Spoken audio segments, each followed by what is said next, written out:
Hello and welcome. Education is not intended to find out what people are good at. That might sound strange, but it comes from one of the leading figures in education development, who also feels there needs to be something of a revolution in the way young people are taught. In most public education systems around the world, children are taught in a streamlined way, with a focus that is mostly centered on mathematics and sciences, with subjects such as art, music and dance taking a backseat. Children are rarely taught to follow their talents, whatever they may be.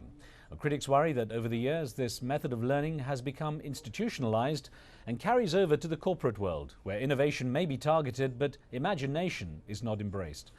Education expert and author Ken Robinson has written and spoken extensively on the subject of pursuing creativity. So Ken Robinson, welcome to the show. Thank you, Riz. It's a pleasure. Good to have you, sir. Now, I've got to start off by asking why you think the education system is failing us.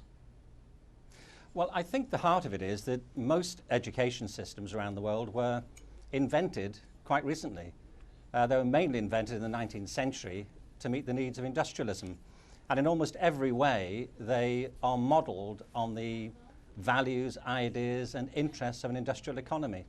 And for the most part, they ignore the nature of individual talent and ability.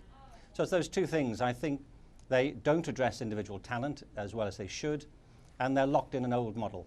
I know you believe that across the world there's a crisis in human resources. Now, explain that a little bit to us, but also let me know if you blame that entirely on the educational system.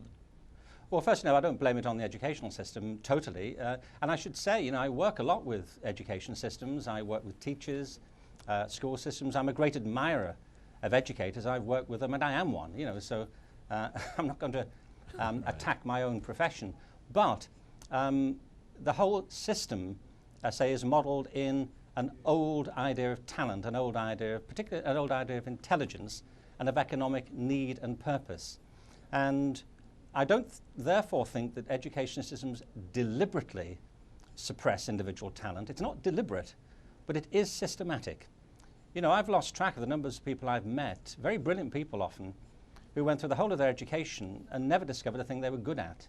And an awful lot of people think they're not good at anything.